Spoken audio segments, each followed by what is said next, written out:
Nais ko po magpasalamat doon sa mga tumangkilik po ng ARC Game Farm, mga bumili po sa atin ng mga materyales, mga panlaban.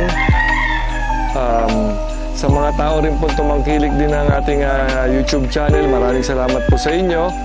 In behalf of ARC San Vicente Game Farm, ako nga pong muli, si Christopher Chu ng ARC Game Farm. Maraming salamat po. Binabati ko po kayo na maligayang Pasko at manigong bagong taon.